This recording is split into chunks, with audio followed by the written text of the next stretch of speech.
હર હર મહાદેવ. આ વિડીયોમાં આપણે અલુણા વ્રતની વિધિ, મહિમા અને તેની વ્રતકથા સાંભળીશું.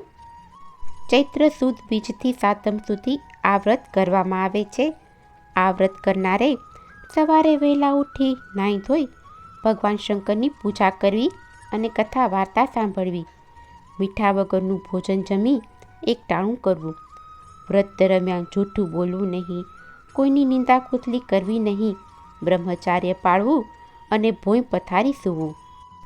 ઓખાહરણની કથા વાંચવી કે સાંભળવી કરી શકાય એમ હોય તો આખો ચૈત્ર મહિનો મીઠા વગરનું ભોજન કરવું. જો એ શક્ય ના હોય તો 15 દિવસ, 5 દિવસ તો ચૈત્ર માસની સુદ બીજથી સાતમ સુધી અલોણા વ્રત કરવું. અને એમ પણ ના બની શકે તો ચૈત્ર મહિનાના છેલ્લા 5 કે 7 દિવસ સુધી મીઠા વગરનું ભોજન કરી અને અલુણા વ્રત કરી શકાય. અલુણા વ્રત દરમિયાન ઓખાહરણ સાંભળવાનો ઘણો જ મહિમા છે.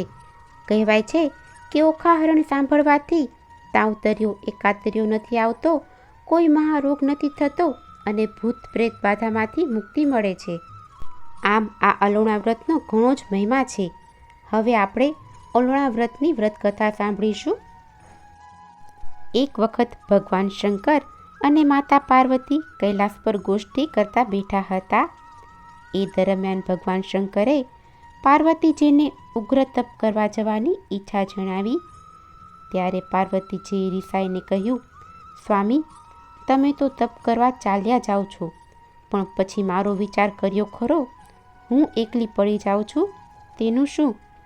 ત્યારે ભગવાને મધુર હાસ્ય વેરતા કહ્યું, દેવી, તમે જરાય ચિંતા ન કરશો. તમારી એકલતા ટાળવા માટે હું તમને એક વરદાન આપું છું કે તમે જ્યારે ઈચ્છશો ત્યારે 2 બાળકો પ્રાપ્ત કરી શકશો. એ બાળકો સાથે ગેલ ગમ્મતમાં તમારો સમય ક્યાંય પસાર થઈ જશે, પછી તમને એકલવાયું નહીં લાગે. એમ કહીને તેઓ તપ કરવા ચાલ્યા ગયા. થોડા દિવસ વીત્યા હશે, ત્યાં પાર્વતીમાં એકલા મૂંઝાવા લાગ્યા. આથી એમણે પોતાની ઈચ્છા શક્તિ પ્રમાણે જમણા પડખામાંથી ગણપતિને અને ડાબા પડખામાંથી ઓખાજીને ઉત્પન્ન કર્યા. એક દિવસ પાર્વતી સ્નાન કરવા ગયા, ત્યારે બારણા પાસે ગણપતિ અને ઓખાને ચોકી કરવા બેસાડ્યા. તેમણે તાકીદ કરી કે કોઈ પણ આવે તો અંદર આવવા ન દેશો. એવામાં આકાશ માર્ગે પસાર થતાં નારદજી ત્યાં આવી પહોંચ્યા. તેમણે આ 2 બાળકોને જોઈ અને નવાઈ લાગી અને તેઓ ગયા મહાદેવજી પાસે અને કહેવા લાગ્યા, પ્રભુ, તમે અહીં તપ કરો છો અને તમારા ગેરહાજરીમાં પાર્વતીજીએ 2 બાળકો ઉત્પન્ન કર્યા છે. આ કેવું કહેવાય? નારાયણ નારાયણ. એટલું કહી નારદજી તો ત્યાંથી ચાલ્યા ગયા. પણ નારદજીની વાત સાંભળી ભગવાન શંકર ગુસ્સે થઈ ગયા. ત્રિશૂળ લઈ અને તેઓ ઘેર પહોંચ્યા.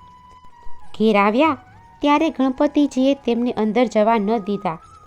બધાએ તેમને ખૂબ સમજાવ્યા, તોય તે ન માન્યા. આથી ભગવાન શંકરને ગુસ્સો આવ્યો અને તેને ત્રિશૂળ લઈ અને ગણપતિજીનું માથું ધડથી અલગ કરી નાખ્યું. આ દ્રશ્ય જોઈ ઓખા બિચારી ડઘાઈ ગઈ અને બીકની મારી મીઠાની કોઠીમાં સંતાઈ ગઈ.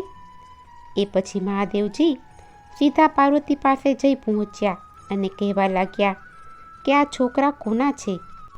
ત્યારે પાર્વતીજી તેમનો પ્રશ્ન સાંભળી અને વિસ્મય પામ્યા અને બોલી ઉઠ્યા, કેમ ભૂલી ગયા?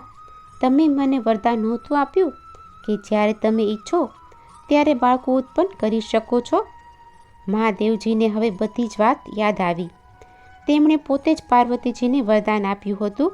તો શું આ મારા જ બાળકો હતા? અરે રે, આ તો અર્થનો અનર્થ થઈ ગયો. મેં મારા જ હાથે મારા પુત્રનો શિરછેદ કર્યો. હવે તેમને પસ્તાવો થવા લાગ્યો. ત્યારબાદ તેઓ બહાર આવ્યા અને તાત્કાલિક પોતાના ગણોને મોકલી એક હાથીનું મસ્તક લાવી ગણપતિજીના ધડ પર ચોંટાડી દીધું. ગણપતિ સજીવન તો થયા પણ બેડોળ દેખાવા લાગ્યા. આથી પાર્વતીજી કલ્પાંત કરવા લાગ્યા.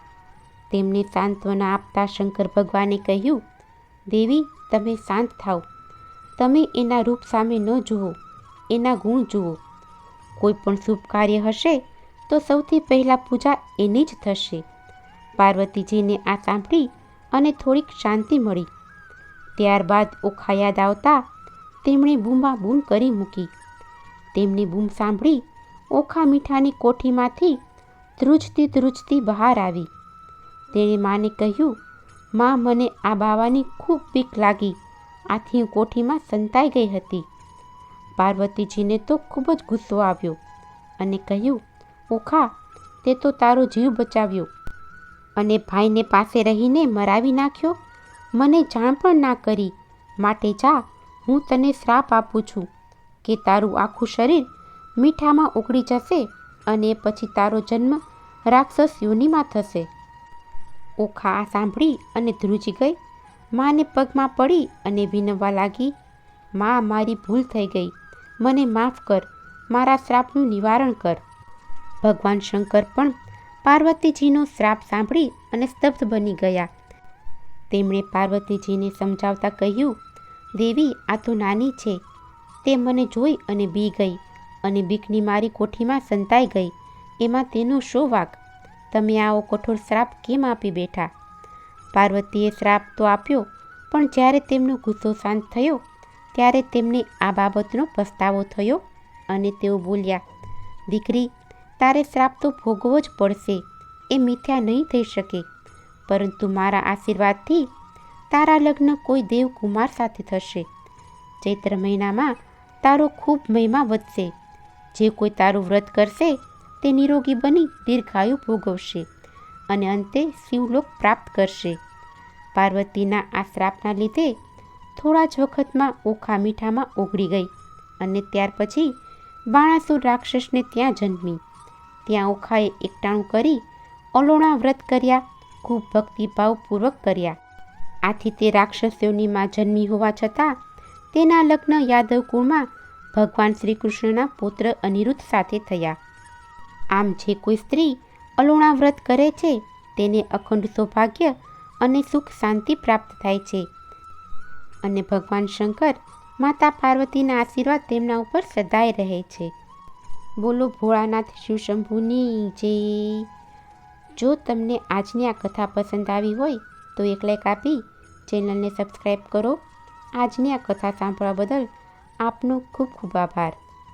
હર હર મહાદેવ.